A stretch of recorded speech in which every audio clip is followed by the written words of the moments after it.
going back to that particular part, I do believe that hybrid is kind of a stepping stone. This is a big statement, right? But I've said it a few times now. I think hybrid is a stepping stone for hyper-casual studios to learn casual.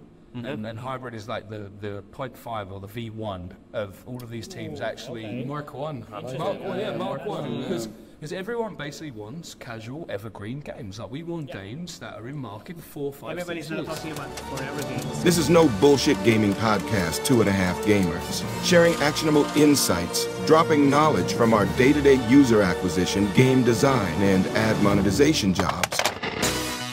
We are definitely not discussing the latest industry news, but having so much fun. Let's not forget this is a 4 a.m. conference discussion vibe, so let's not take it too seriously. Okay, welcome everybody. My name is Matej Lancaric. I'm Felix Braberg. And Jakub Remia. And we are your hosts. And you also work as consultants. And we work you on your games, on the UA, game design and ad monetization side. And now we have a special guest for Quali. John, welcome. Can you, intro you and say something about yourself and the company you work with? Yeah, my name's John Wright. I'm the Vice President of Publishing. Oh, yeah, Mr. Vice President. Oh, Sorry. Look, I upgraded a little bit in the last couple of months. I'm working for a decent outfit now, big company, Quali. Yeah. Where were you before? I was at Unity. Yeah, not a big company. But no, all joking aside, it's a real pleasure to be here, guys. I've known all of you for a number of years, or like Matej and me go way back. Way back, yeah. And yeah, look, I'm really happy to be here and to shoot the shit with the guys and just talk about the gaming industry. Let's go. Okay, let's go. I want to kick it off with the LinkedIn posts you had about the UA landscape and like publishing business. Like, what was it all about? So for me, I think it was a moment where finally, after coming out of a big corporation, you can actually talk. Yeah. So this is the thing, right? And obviously, I have a lot of love and admiration for my previous employer. Uni, a great company. However, as a corporate business, which is public, there are certain things that, as an employee, you can't do. One is have like an outspoken opinion. And if anyone's ever met me. I'm 6'2". You mean to come on our podcast? But no, I'm a big outspoken guy, and I don't like being told what I can and can't say. You can't say that. No, I mean I can now. Quali appreciate my outspokenness. So yeah, like obviously for me it was about using my sort of decade plus of gaming and just running a bit of punditry on what I'm seeing based on all of the information that I'm seeing across the space. And look, like I'm a big believer in gaming is a close-knit community, and it's about sharing information together to ensure that that's all why of us we're work. here. Exactly. Right? So that's it, guys. Basically, I wanted to talk about what I'm seeing. Yeah. What are you actually doing at Quali then? Like, what's Quali doing? What's it makes it different? Mr. Vice President doesn't. VPs don't do anything. Yeah, exactly. Don't do anything. I have a corner office, my own private. Oh my God. Leather. So in the office, whiteboard behind me, TV on the wall. But honestly, do you do anything? Yeah, I'm doing shit, man. Let's talk about it. I'm in the office. Okay, let's start different. Like I say, like everything is moving to hybrid casual. Yes. What are you guys doing in that space? What's going on? What's your vision on it? He has to say what he's actually doing. Let's start with that, and then we can go. He almost dodged the bullet. No. What do you do? We are paying attention to that. What do you do? So as everyone said, my role is Vice President of Mobile Publishing. Maybe if you say it 5 more times, like we actually believe you. So I'm gonna keep a Vice President bullshit bingo. We're up to 2. We'll make it to 5 minutes by a round of drinks. If you say depends how many times you say Vice President, we do the Hennessy joke. Hennessy shot every Vice President. We already on Okay, but no, in a serious note, so my job is to lead the strategy of the publishing division of Quali. So Quali being a very well-established, long-standing British publisher and studio. I think the thing that differentiates us from the competition is the fact that we joined publishing later, and we had sort of 7-8 years of developing our own successful games in the sort of casual, puzzle and hyper-casual space. And in the last couple of years, we decided that we wanted to invest into a publishing division, which is I lead the strategy for. And also, wait. There's also the one arm nobody's talking about. Like there's like PC console. Yeah. I want to talk about that. Yeah, like what the fuck? Yeah. Okay. So I think we meant politically correct. Like no, I don't know if we're going to get that on this one. Yeah, I know. I'm really interested. Yeah, so look, I think, there's a lot of well-documented big companies at the moment investing in trans-platform. So like a lot of people, Supercell, and then these big companies that are trying to get more people on PC because the users and the tracking and stuff, you get more data and there's more value compared to mobile where, now it's a much tougher ecosystem. So Quali are in a very fortunate position where we are self-funded by our founder, David Darling. And, he is... he's hard to He's a darling, yeah. He's a darling. Wow. David Darling. Isn't that a black NBA? He's been knighted by the Queen, dude. Like, for gaming. Yeah, that can actually happen in this country. You can get knighted by the Queen. Okay. What? Yeah, so that's a new thing you just learned. Okay. That's a new level of old money. But no, he's the most nice, very sort of down to earth guy. He's like an engineer. He started wearing coded 50. Wait, what do you do? What do you do? What do you do? So look, I'm getting. We were talking about PC console. So you talk to developers. Yeah. Okay. So let's go back a track. Almost like the bullet the second. Okay. Hold them down. Hold them down, boys. I love it. Guys, I'm blaming Felix. He's pouring Hennessy shots. You should basically see in the background, and thinking this is fun. But no, it's mainly fun. It is really fun, actually. Yeah, it's good times. But look, as vice president of publishing, it's my job. Oh man. Okay. So in my role, what I do is I look after the strategy of the publishing division, and what that means is that I partner with all of the third-party developers to understand, what studios are doing, only building cool stuff right now, but do not have the business acumen or the funding or the resources to be able to take those games to mass market. Okay. So what we want is to find cool studios that have really cool projects and smart founders, and that you want to find new studies. Let me get more into detail, because if I understand correctly, this is where you differ between the competition, that you have also internal teams. Yes. And then you have also trying to spread around, which is like the other guys are just trying to spread around. They don't know internal teams. Yeah. So that's how it works? Yes, we have 4 core divisions. I lead one of them, which is the publishing division. We have internal hybrid casual studio. What's your role?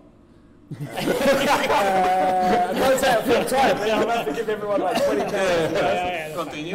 But yes, there's 4 core divisions. Publishing, which is what I lead. And then there's an internal hybrid casual division, which has 4 studios. So we have 4 teams working on 4 games at once. Is that the one that got knighted by the Queen?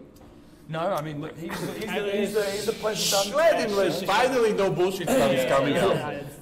But to be interesting. Yeah. So we have 4 internal teams, which report into a VP who leads that, and then we have a pure casual team that specialise in solitaire, card games, traditional evergreen, evergreen, okay. And then we have a 4th arm, which is PC console. And we just launched one of our most successful games ever called Wild Mender. It's got a 82 Metacritic, and it's done a couple of 100,000 units. Premium, yeah. Really, premium? $29, yeah. Okay. So double A? Double A. Yeah. We don't like using that phrase because it's kind of takes away from the indie glory. And the purists. Yeah, for people listening, usually you categorize these things like AAA means they're usually Witcher 3 $60 game. Double A means something around lower budget, still very high quality, but around $30.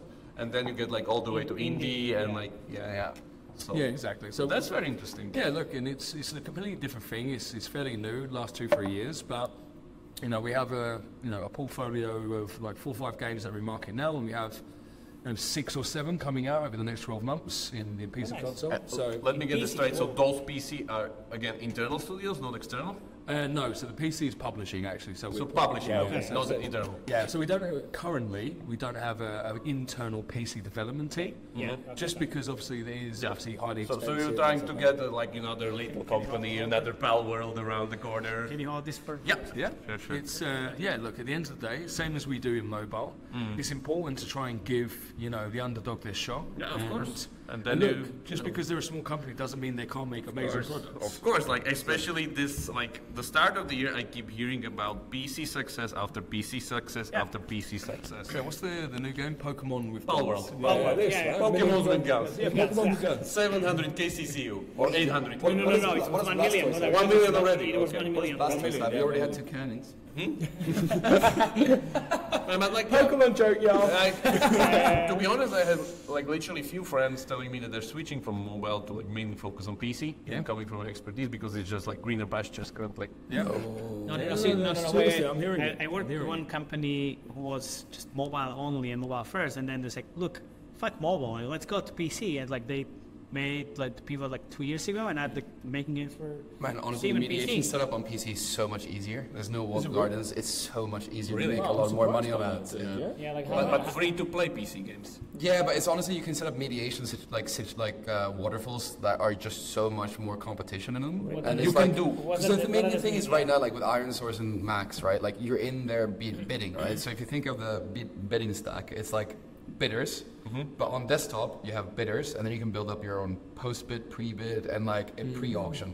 You're allowed to build that on desktop. So you're telling me I can build rewarded video ads in my PC free-to-play game? Rewarded videos don't exist on PC. So what exists But then? no, I'm saying on the mediation stack, it's easier to get a lot of competition. But how can you get the ads in the game then if you're on PC? No, but it's interstitial or banners. In PC game? yeah. I've never seen anything like that before. First of all, My premium experiences on PC do not include banners. My premium experience. Like I really know I'm all for premium experience. I'm all for free to play PC like stuff like I don't know Battle Exile, pay for Comfort, like there's a different model, but never seen ads there. There won't be any ads there. I can guarantee that. Yeah. But like that's my like you've been rich for too long, man. yeah, but that's my case. Like, do you see it happening? No. Do you see it happening? Look at what's happening with Amazon and Netflix, right? Even now they're going to put ads into the paid prescription. Yeah, that's true. It's just like time before they put ads in the games because they realize they can make more money. So do we expect to see PC games having ads in them, interstitials, banners, and eventually rewarded Oh yeah, videos? 100%. Yeah, Oh, yeah, you hear it here first. Especially I did. No. This is a big shift. Big assumption from these two. No, The purists over here are maybe disagreeing with that, but you know. No, but like it makes all the sense. Yeah, of course it makes all the sense. Everything's going to be cross-platform, right? I So just we're trying to cannot- keep the ads, You right? just Like, cannot imagine the scale of PC community raging over this. Yeah. Well, okay, yeah. Reddit fucking blowing up. Yeah. Nom, nom, nom, nom, nom, nom. But no. Man, you're gonna be new Bobby Kotick. No. You should, I can see you with the horns already. I'm a new bunker, Bobby. Yeah. but Sign me up. You should explain pre-bid, post-bid, and all this like fun stuff. So because I want basically, to know more about this. yeah. So essentially, like right now on Max and Iron Source, what you're able to do is like you set up a bidding. You have you have placements and you have bidders. So basically, it's like placements, like our bidders that first come up with the highest price and it goes down the waterfall. So how it works on desktop is that before you even get to the bidding part that goes down the waterfall, you actually set like a private auction or a pre-bid auction where basically you have a bunch of bidders or a bunch of like direct deals that then comes up with a higher price before it even goes into the bidders. So basically your preferred deals go basically compete for a high price, but then go into the bidders. So you're going in bidders not at $0, but you're going in at a price. And then basically those goes in the bidder, that also pushes it up if it's already higher.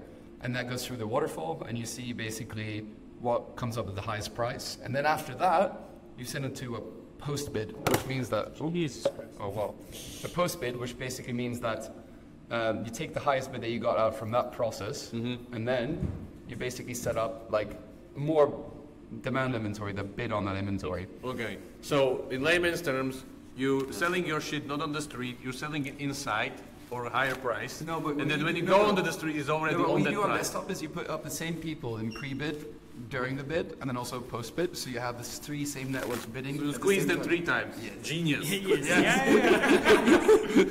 You keep looking at me like I'm a blonde boy, but I'm not. Oh, you, the horns picture, I can see it. That's the pre-bid and post-bid, the same thing? Yeah. So you squeeze them more. Yeah. Yeah. It's great. Just a few things. Okay.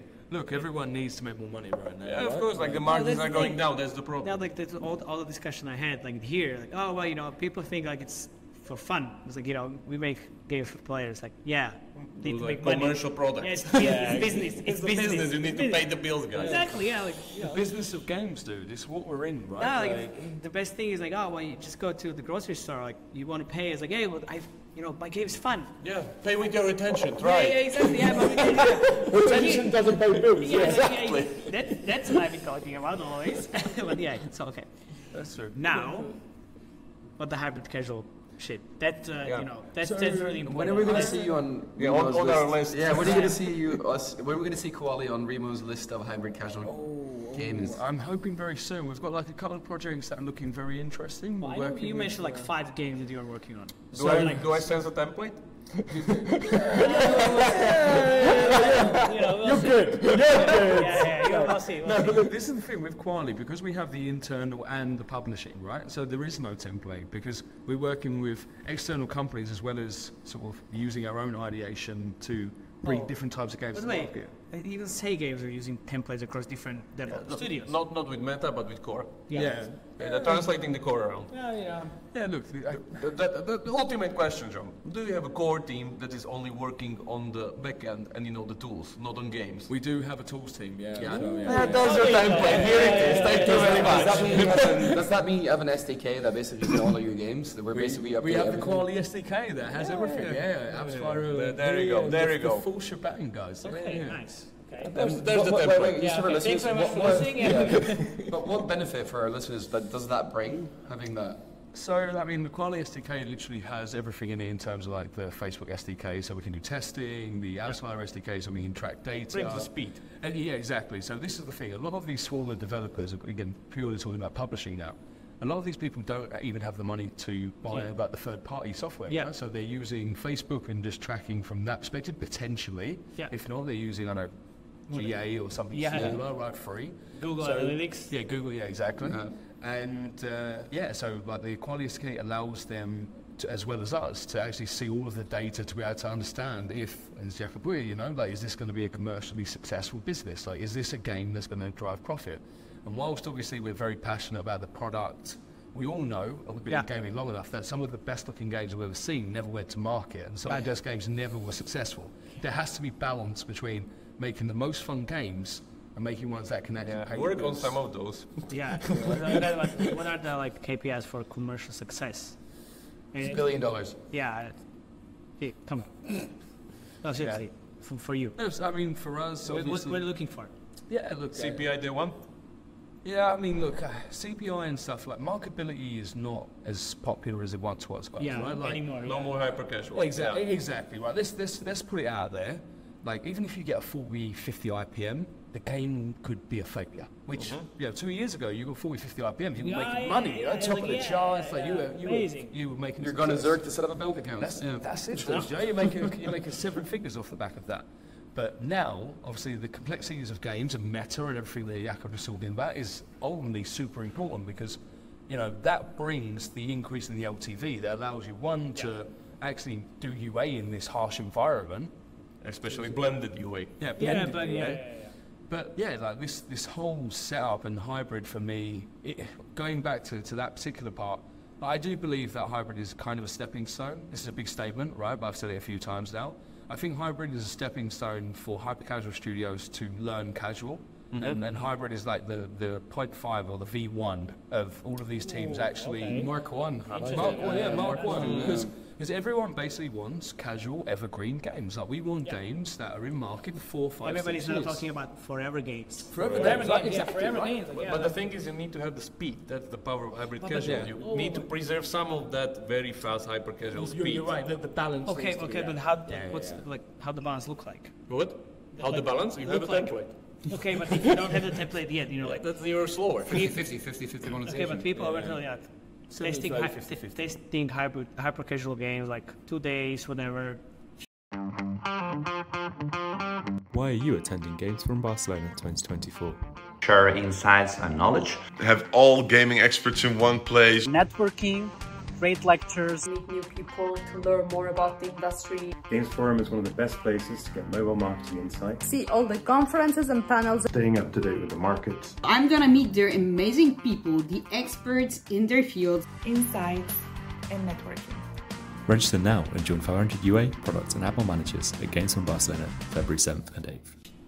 Try another one. Yeah, for me, like just like out of my head when I was building stuff last time, I would say It's quite some time ago. A year ago. So I would say hyper casual building shit. Just to give it like estimate, hyper casual game you can do completely okay with 4 to 5 weeks. You have a like hyper casual game you can test, work, kill. Hyper casual. Yeah. Hybrid, I would say minimum 3 months. 3 to if you're 6 fast. months. Yeah, 3 to 6 months. 6 months if you want to flesh it out. Yeah. But you cannot just test it like, oh, let's test it with like one item in the inventory. You need to build the whole thing. Yeah. And it's like, okay, well, it's quite hard now. Like, come on. There's like serial killing, kill fast, fail fast. Yeah, it's not what it was anymore. No, yeah, you need to put like I would say like Jakub said, 3 months is like a minimum project, right? Yeah, so how do you approach like that kind of development? Like, okay, what's the process? Because do you fund it? Yeah, that's the question. Do you fund it as well? Yeah, like how you approach? Yeah, like, so obviously there's first like okay, ideation, testing, funding. Like okay, because I mean, if you fail first after the 3 months, it's kind of like okay, well we just lost 3 months of development. That's how it works. That's the game, bro. Okay, because that's the game now. Okay, but the new game is much slower. Yeah. Yes. Yeah. Okay, and it's much more intricate, right? The product is more robust. You can't have the same level of engineer that was producing core loop in hyper casual. Okay. Like the quality and the standard has to go up. Okay, but are there like any like milestones in the between? Like like from a milestones perspective. Like we have like a few like core ones, just like MVP, you know, like minimal viable product. We're looking at something between 30 to 60 minutes of core loop gameplay, right? No meta at this particular time, and this is allowing us to establish CPI and marketability. But whereas in hyper casual it was all about that to begin with, now we have to go into retention day one and potentially like not with 60 minutes, but if we can gauge some. Like day 3, even even day 3. Okay. So first skill gate is what, CPI day 1 combination? Yeah, day 1 retention and CPI is. How quickly do you test that though? Like how quickly do you test that? So the thing is, the MVP could take anything between like 2 and 6 weeks, man. Like because it's. I can see, yeah. But it's just the loop, that's the thing. All hybrid casual developers are turning in their graves hearing that. 2 to 6 weeks. Yeah, no, man, the whole during the prototype a week. Game changed. Right? Yeah, game changed. Adapt or die. The thing is, exactly. Adapt or die. Evolve. There you go. But this is the crazy thing, guys. Like hyper casual was great from many aspects, right? But it was purely a marketability sort of like arbitrage based system. It's marketing exercise, pretty much. And look, the biggest games on hyper casual made what, 100 million, 150. And look, if you look at the biggest grossing games in the world, billions of dollars. Yeah. Honor of Kings, right? Fucking billions a month. Like, come on, man. There's levels and there's levels. Yeah. You know? And this is the thing. We are transitioning from those like small games that come out very often, making as much small amounts of money, to these forever evergreen games that potentially are 9 figures, 10 figures. Like this is this, think about it. Like all of us have been gaming long enough to remember before hyper casual. Yeah. And this is the way it worked before. We're going back in time slightly and focusing on quality rather than quantity. Yeah. And this has to be studios' focus. And obviously, again, as Jakub said, it's important to try and maybe templatize stuff, get some quick wins, put do an SDK. As fast as possible. Yeah. But speed is important. Like agility is important. Yeah. Right? Okay, but let's go back to the process. So you test CPI day 1. Okay. Facebook, TikTok, Google. Yeah, Facebook, and then potentially we do a secondary test, which is like Unity, SDK. Okay. So there's also a massive difference in Facebook and Unity. That's now, what I was saying. Yeah, you can't base the evaluation of the whole concept of one channel. Yeah, well, that's one thing, but one test. That's the other question. Like, if let's say the team fails after 3 months of doing these things, how many chances do you give them to, let's say, have another try? Because this is the the hard part. So look. This is silence. I want to hear the vice president. Because we already sunk in 3 months into this. That's how vice president. We know each other. My friends call me John. John Vite. You'll be an EVP soon if you keep that up. Trying. Fuck, what was the question? Sorry, I blanked out. After 3 months, we sunk in 3 months, test failed. What do we do now? Look. The thing is, I'm not going to say like... Kill it immediately? Yeah, I'm not going to say... You cannot do it like hyper casual, because there you kill it immediately.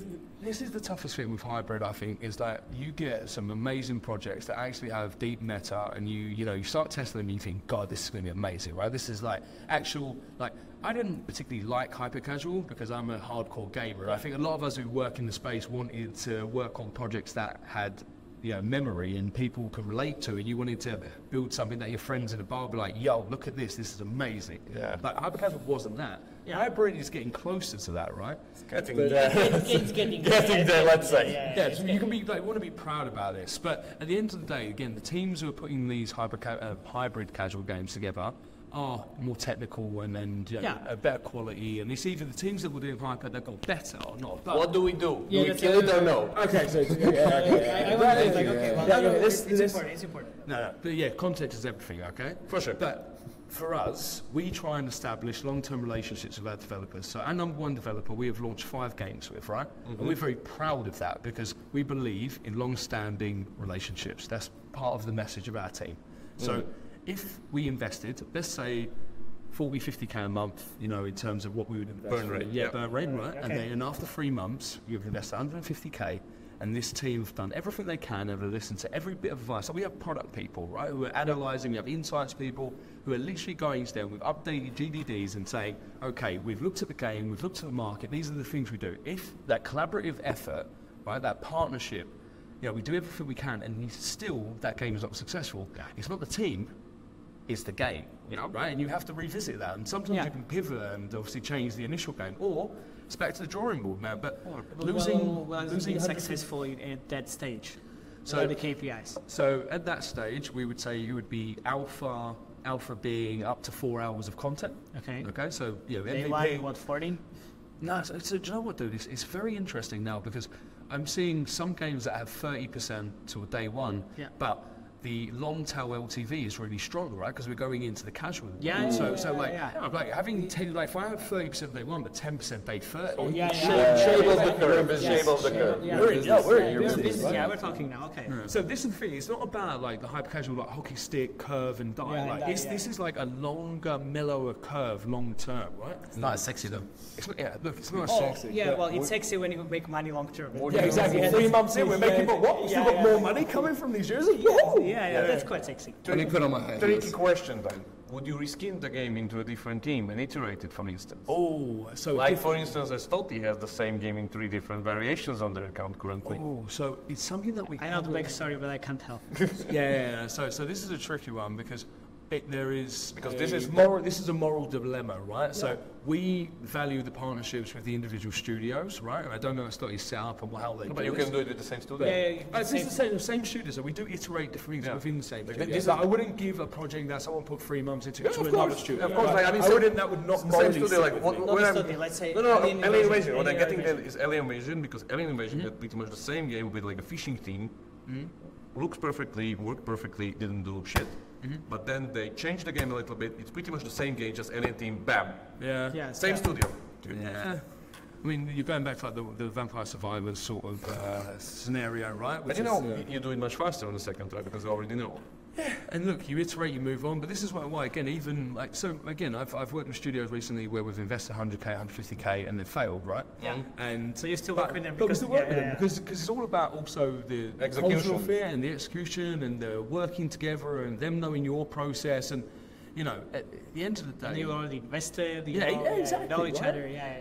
And you've got skin in the game, right? That sounds fair. Like at the end of the day, you want to have studios that are producing results. Results doesn't mean hitting the games. Results doesn't mean hitting deadlines and like making stuff work and doing shit.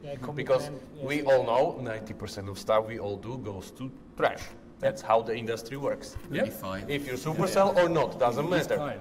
He's very kind. But no, that's the whole thing, guys. Like it's tough out there. Games are getting more harder to hit the metrics, but once we get to alpha, we have enough content. So let's say it's 30-minute sessions per day, 4 hours, 8 days. Yeah. Okay. So then you've got like day 7, right? So we have enough information there to look at day 7.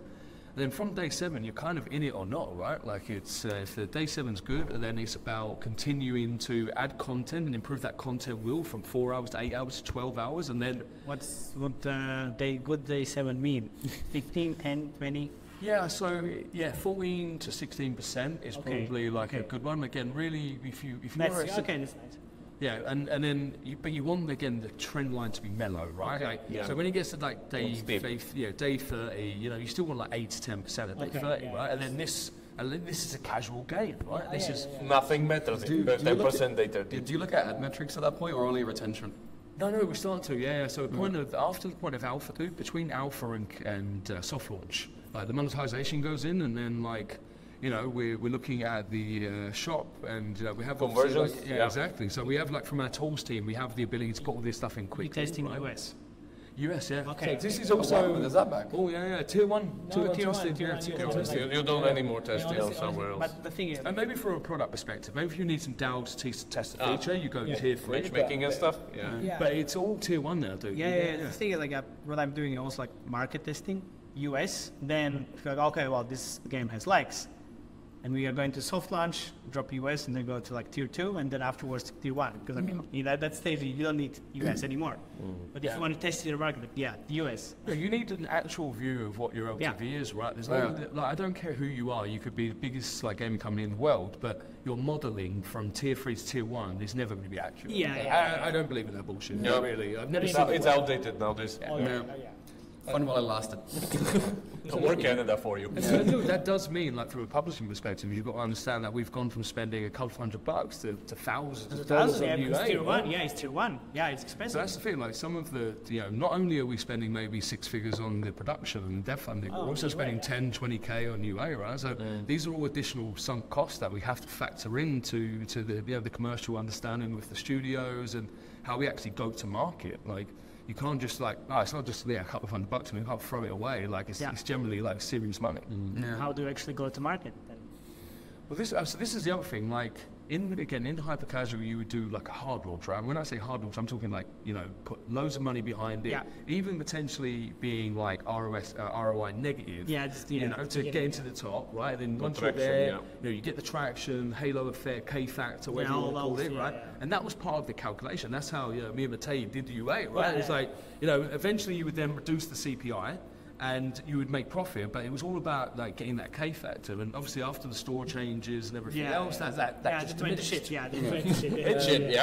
So actually, what we're seeing now, dude, it's very interesting. And I think if you look at some of the big games in market now, you've seen the same trend. But the hard launch it's not a hockey stick. It's a slow burn. And it's like exactly, right? Like 2 years, still going up. That's what everyone wants, dude. The Pocket Champs example is perfect. And you know what's a great example of Tile Match 3D? Keep in mind, Pocket Match did a U-turn. That's Pocket Champs. Sorry. Pocket Champs. Triple Match 3D. Like I was talking to the guys at Mediclub. I was like, guys, like what the fuck? I know. We had it on a different account. Nobody it's Miniclip. Like it's clever. It was amazing, and it suddenly just it kept growing. It kept growing. Like I don't think so. It's even possible to do some of those, like whatever Gardenscape launcher or some of these casual mid-core games with these ones, because with hybrid casual, you don't have time to build all those features. So build them as you go and like iterate and hope that you can. Let's see a template. But what do you mean you don't have time? I mean, you have Mob Control or Dreamdale, like these things were added into the meta game. Yeah, because they were early on. They were just experimenting. But a lot of teams are experimenting with creating something completely new. Like Arcade Idol, it was not here really before. There will be new genres popping up. You don't even know about. Idol racing? Idol racing, exactly. So we'll get there. And then who will tell you this is the right meta game for that game? You need to figure it out yourself, and those mistakes will be very hard to swallow. Very funny. We're working on an idle racing. See? There you go. It's coming, dude. I'm betting on it. Standing in the line, like so many. I've got this. I'm coming. Yeah, so many companies are already working on idle racing. It's a new thing. Give me a couple of months, and I'll send it over to you guys so you can start playing. No, looking forward. But they're like, okay, so those 5 games you have in the pipeline, like so the only idle racing. Anything else? No, so we're probably actually closer to 10 games in the publishing team alone. So we have, we are, dude. And the thing is, like, Quali at the moment is doing well, right? And there's a lot of companies out there who are not, but we're doubling down, we're investing. We're actually one of the only people, I think, that's actually operating multiple strategies to try and find, like, the new blue ocean. A lot of people don't have, again, the financial security to do that, but, fuck them, I'm in Yeah, a good yeah. position. You have a So, darling, yeah. you have a darling at the top of the company. Yeah, exactly. First come, first goes. Yeah, that's it. So again, like, but the multitude of games that we're currently operating, so like from a publishing perspective, we are looking at half of the games that we're working on are hybrid casual, Yeah. right? With a strategy to try and get them closer to casual.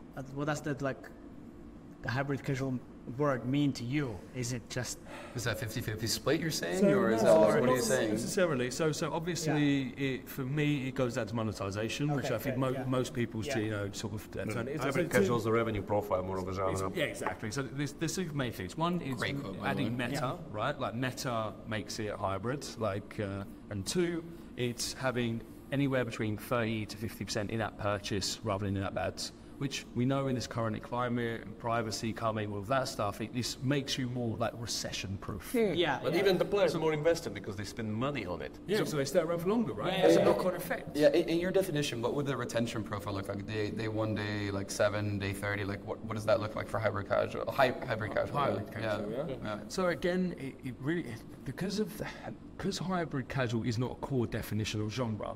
Like things are either closer to hyper or closer to casual, right? And depending on that, the profile and the persona of user does change. But day 1, I'd say like anywhere between like 30 and 40%, and then day 3 starts tearing off, and really from day 1 to day 14, you're looking to be 30% of what the initial number was, and then it starts going a bit lower. That's going out to day 28. But there isn't really like a full benchmark or not. No. Because of The shape of the curve is important. Yeah, it's the shape of the curve more than numbers, right? Yeah, but then if you have, let's say, day 61%, you aim for like day 60 profitability. So I've got a better one. I'm going to return the question. Okay, Would you prefer like a day 1 60%, but like a day 0 2%, or would you prefer day 1 40% and then day 30 10%? Like, what would you prefer? So I worked on the game which had day 1 28 and day 68%.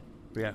And you want that, right? Yeah. That's what we all want. Yeah, We want yeah. longevity. Exactly. And we made money on the long term. That's it. You've got to be patient. But all of us in gaming now need to be patient. But the thing is, like, every VC is like, oh, well, show me day 1.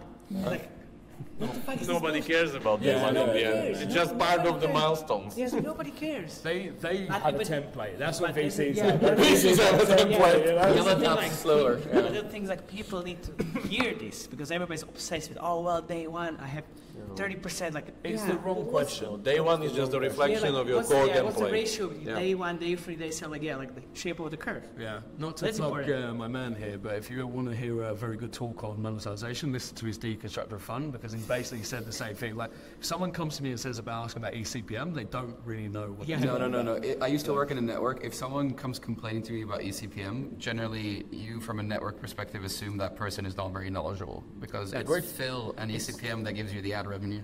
The importance of the question.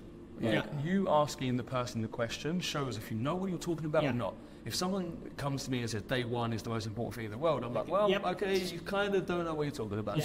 Like, okay, Kind of not at all. I've been polite. He's not so polite now. He's gone from nice guy to bad guy. Yeah, he always does that. But no, that's it. Look, at the end of the day, I'm talking about profile, longevity, evergreen, all this stuff. Like, we want to launch as many good games in market as possible. The mission statement of quality is make the most fun games for the world's players, and that's why we try and live by that statement. But a lot of games die. A lot of hybrid games, which we have these 5 games that we're talking about from a hybrid perspective. Hopefully 2 or 3 of them will go to market and be successful. And then the other sort of 5 games we have are other genres. We've got an AR location game that's coming out, which is really cool with an IP. I can't talk about it yet. Yeah. Oh, IP. Please say Digimon. Please say Digimon. Where's the next one? And then we're also looking at casual games. Or even How did you come up with all these different ideas? Do you want to just build like a genre expertise or something? And templates and other things. Smoke weed every day. So there is definitely a play which is from a genre perspective, it's important to have more information in the market and understand where the trends are, and spending some money on other genres to finally get that blue ocean is a viable strategy, right? If you can then corner a market or corner a genre as a company, that will ensure you to make lots of money.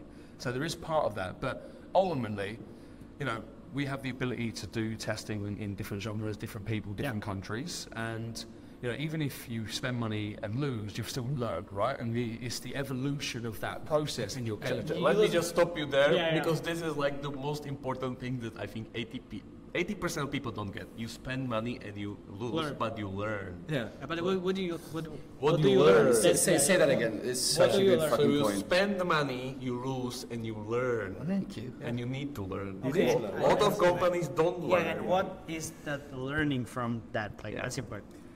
Yeah, I mean, well, it could be a number of things, right? It could be that this sucks and don't do it Yeah, again. yeah. Or it could be like features in the game that you would never Let's have not in build the that type of genre. Like, let's reuse the half of the meta bit, because that part works. The cross application. And put it into different core gameplay. Exactly. So think about, like, you know, the more tests you have in market, the more you learn, the more quick you're able to establish and, you know, be agile to move, you know, to pivot, you know. The Hennessy team, you know,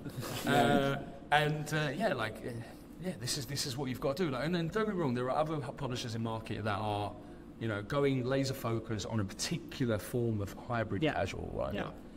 However, that's not our approach. So, you know, and I feel sorry for the guys working in those teams where they, you know, that laser focus. I have a lot of fun every day, bro, looking at different things. No, honestly, like it's very unique. The best thing that ever happened is the UA consultancy. I've seen a lot of shit. That's it's amazing. Same here. It's amazing. It's like, okay, well, I've seen this, and that. Like, I know how it's gonna work.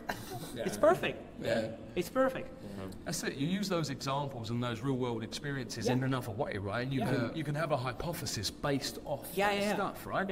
And then you just apply that, and then look, either you're proven true or false, but at least you have a educated guess. Because you've seen it before. Another underhanded question. Have you tried turning your hyper-casual games into hybrids? So one of the strategies that we're operating right now, we're operating a... Like you said, like you do everything. I mean, I'm trying a lot, bro. I don't sleep, you know. I know. You need to prove the V picture. That's I think we also grew the publishing team by 100% in the last 3 months since I joined. We applied developer support, so we now have engineers in the team.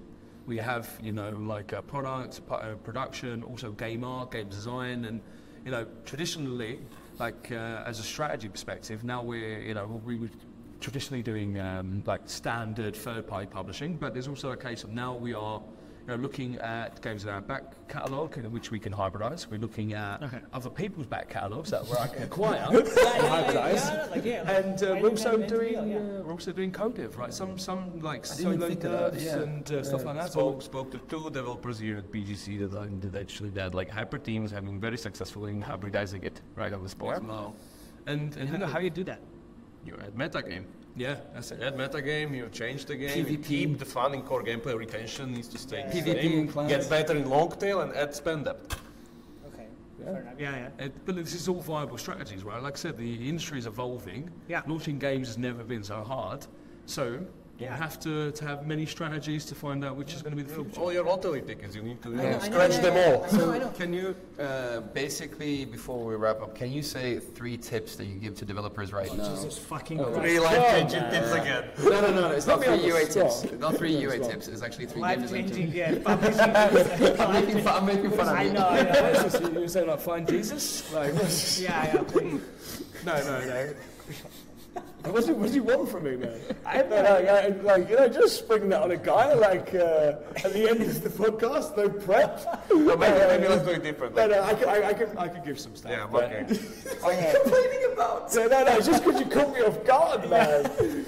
How can you catch a vice president off guard? This is how you this is it. But no, look, I'd say 3 things is, you know, focus on the game, and I know like, on the product, and, you know, don't actually rush things right now. You know, things need time, and as long as you have like either the ability or financial support to continue to work on something, don't fail too quickly. You know, it's important to give things the time they need to be successful. Yeah. It's not hyper casual where you build a prototype in 3 days. Months, and 2 or 3 months. You know, exactly. Okay. And then maybe it's less than that, again, getting the MVP out. But you know, you need to be patient. And hyper casual is everything but being patient. Right? Doesn't work nowadays. Bye. That's it. I think also you need to remain agile with the metrics and understand that things have changed, right? And You know, just because a game doesn't have, again, a 45% day one, 50% day one anymore, that does not mean that this game is a failure. Yeah. Great point. So, you know, you have to really understand what you're trying to develop and where the trends are and where the industry's going. And that long tail curve that we're spoken about a few times today, you know, that is more important than the other stuff that we've done, and a clear focus. And I think, you know, only don't be afraid to try new things, because quickly hybrid will become saturated. It already is, and I advise all teams to, you know, continue to develop fun stuff, which it could be different and unique. Like copycatting was big in hyper casual. I don't think it needs to be in hybrid. And like, hybrid is a stepping stone, right? And in casual games, there's plenty of them in market, which again have been live for years and years, and still remain unique. Maybe there's some competitive ones there, but you know, hyper casual prototyping burned out lots of studios. Like coming up with a new idea every week, 50 weeks. It was impossible, right? Now, you don't have to do that, you know. You kind of have to, but not like on that pace. Not at that pace. Correct. You need to flash that one idea and execute it. That's the thing. Yeah, execution is key. Yeah, but like, how do you find that idea? Like, oh well, okay, this is it. And we should try and learn or whatever. Like, you need to be creative. That's called game design. That's not the thing you do, man. Oh wow! Wow. Thank you. Yeah, we should probably wrap up, but we just want to say thank you so much for having this little discussion with us. Yeah, I mean, we're in a great conversation, actually. No, I mean, we've wanted to do this for a while, and you know, like, I'm really happy that you invited me here, guys. And we've got, obviously, if you're not at our party, you've done something wrong. Exactly. It's the best party of PGC. It hasn't started yet, but I promise it's going to be. Yeah. I'm really happy to have been here and have this, cool conversation with cool people. Yeah. Thanks for having me, John. Appreciate it. All right, that's it. Thank you for listening. Subscribe. It's very important to us. It means a lot. And then see you next time. Yeah. Ciao. Ciao.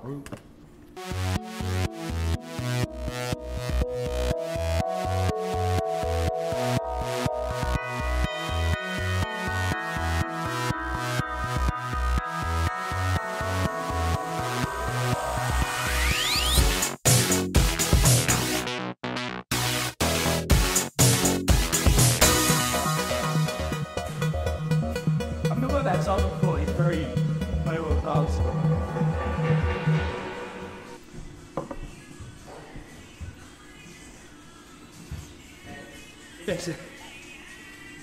So, wing it, or what's the topic? Yeah. Wing it, or what's the topic? We're winging it, yeah. We've done this before. We can wing it. Yes, okay. Let's do gossip corner. Best gossip we heard from PGC. No. Google Sandbox up. I think we can be a little bit closer together. Like, yeah. No, let's go. Let's go. Yeah, no. Okay, fine. You know? You kicking it off? No, you. Okay. You do it. I do it all the time. I do it all the time. It's your signature move, bro. I know. Let's go. No, come on, man. Oh my god. Okay, welcome everybody. This is session number what? No, we call it special. This is special. Okay, this is special. PGC, live special. PGC. Special. Yeah. Oh my god. We're doing it again. We are in a dungeon. We're in the basement. Our party is happening in 1 hour. 1 hour. 1 hour. What the fuck? 1 hour. And we have a special guest. Welcome, man. Welcome, John. Okay. Hello, everyone. Dude, let's start that again. Do your proper intro. We're your hosts. No. Okay, I can do that. Yeah, come on. That's what you do, man. Proper one set up, Come on, proper. And we're joined this special. This very special guest from Quality. Come on. No. I knew I gave you too much alcohol. What? But The 2 brandy's killing you, man. Okay, come on. Oh my god, okay. I will put this like up. Yeah, it's gonna be there. It's gonna be there. Yeah. It's gonna be there. Yeah, it's gonna be there.